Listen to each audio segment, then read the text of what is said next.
तो पटना में जिस तरह से आप देख रहे हैं कि ये जो जनसैलाब है, ये तमाम जनसैलाब को लेकर के अलग अलग प्रदेश से, अलग अलग ज़िला से आए हुए लोग हैं। हम आपको रूबरू कराते हैं कटिहार से जो आए हुए हैं पूर्व शिक्षा मंत्री राम प्रकाश महतो।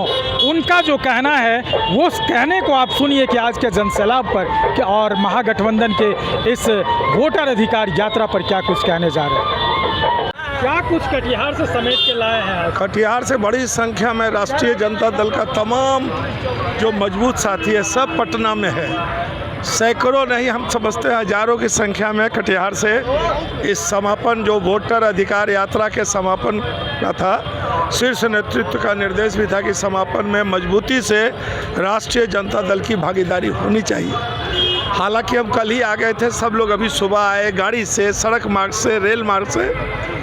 बड़ी संख्या में हम लोग 9 साढ़े 9 बजे से घूम रहे हैं। रात में तो लगता था कि ठीक है, कांग्रेस इंडिया गठबंधन का बिहार में बड़ा घटक राष्ट्रीय जनता दल है। क्या लग रहा है कि इस बार पूरा का पूरा सत्ता तोड़ देगी? पूरा विश्वास है। जनता का जो समर्थन है, जो बीजेपी का जो वोट चोरी और का मामला है, उसमें जो ईडी सीबीआई इनकम टैक्स के साथ साथ कुछ न्यायालय, अब न्यायालय के प्रति कुछ नहीं बोलना चाहेंगे, लेकिन चुनाव आयोग तो बीजेपी का एकदम गठबंधन वाला आयोग बन गया है। कल कांग्रेस साक्ष्य के साथ सबूत पेश किया है कि चुनाव आयोग कह रहा है कि कोई भी 0 कंप्लेन है, लेकिन यहाँ 79 लाख कंप्लेन हम लोगों ने 89 लाख कंप्लेन है। कहता है कि वो नियमित रूप से नियमानुकूल नहीं है, पर्याप्त नहीं है, जबकि 18 लाख से ज़्यादा अखिलेश यादव जी उत्तर प्रदेश में दिए थे। इसको झूठ बोलना है, बेईमानी करना है, हेरा फेरी करना है, वोट की चोरी करनी है, और ये चोरी मोदी जी के इशारे से हो रही है। मोदी सीधी मोदी और अमित शाह के साथ में था ज्ञानेश गुप्ता लगभग 7-8 वर्षों तक, तो उसका बेटा सब डीएम हो गया है। तो वो किसका आदमी है? ज्ञानेश गुप्ता साबित हो गया है कि वो अमित शाह का आदमी है। और बीजेपी का वो जो आयोग है, ये आयोग निष्पक्ष नहीं है, लेवल फील्ड नहीं है, ये बेईमानी पर उतर गया। और अब तक में जो पिछला चुनाव हुआ है एमपी के बाद, जो हरियाणा में, दिल्ली में, महाराष्ट्र में, और अभी तो 7 अगस्त को राहुल गांधी जो नेता प्रतिपक्ष है दिल्ली में, उन्होंने पूरा साबित कर दिया है कि किस तरह से अब ज्ञानेश गुप्ता कह रहा है कि आप पहले गलती हुई है, पहले आपको बताना चाहिए था। तो इसका मतलब आपके चोरों की श्रृंखला बनी हुई है। तो जिस तरह से वोटरों के साथ अगर इतना बड़ा घपला हो सकता है, जो एसआईआर का मामला था, तो क्या लग रहा है चुनाव के दिन भी गड़बड़ी होगी ईवीएम मशीन से? लोकतंत्र में ये जो 13 करोड़ बिहार का आवाम है और लगभग 7.5 करोड़ मतदाता है, एक मतदाता को बात समझ में आ गई है कि गरीब, शोषित, वंचित, अनपढ़, निर्धन, लाचार जो लोग हैं, उसके पास एक पूंजी है। संविधान ने जो ताकत दी है लोकतंत्र में, वोट की ताकत, वो वोट की ताकत भी अनपढ़ हो या बहुत विद्वान हो, कॉरपोरेट घराना अडानी अंबानी हो या निर्धन हो, भूमिहीन हो, सबको एक वोट का अधिकार है। आपकी ताकत छीनी जा रही है, इसका खामियाजा भुगतना पड़ेगा बीजेपी को और नीतीश कुमार जी को।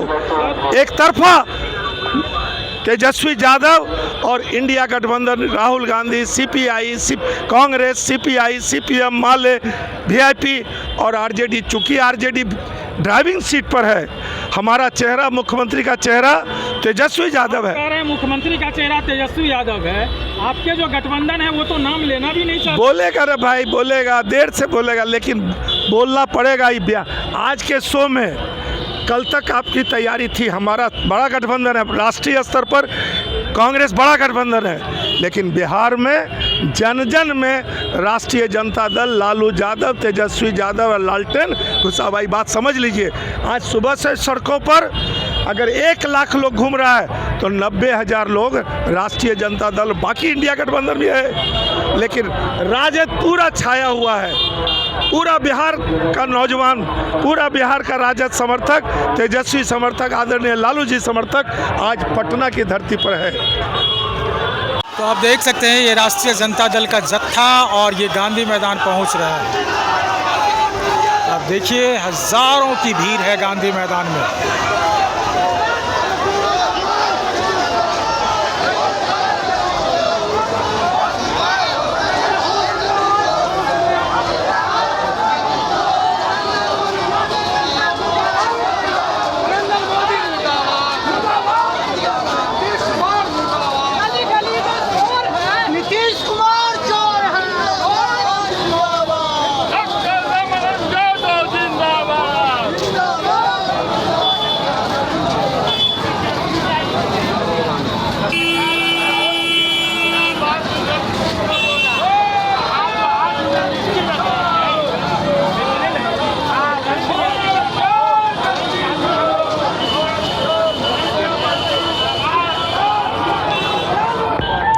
तो आपने सुना रामप्रकाश महतो एक पुराने राजनीतिज्ञ रह चुके हैं, शिक्षाविद रह चुके हैं और उनका मानना है कि जिस तरह से विपक्ष यानी नरेंद्र मोदी और नीतीश कुमार की सरकार मिलकर के पूरे बिहार को और देश में अराजकता फैलाया है, उसको सबक सिखाने के लिए इस बार महागठबंधन तैयार है। और महागठबंधन का जो जत्था है वो जत्था ये सबूत पेश कर रहा है कि हमारी ताकत बिहार में क्या है।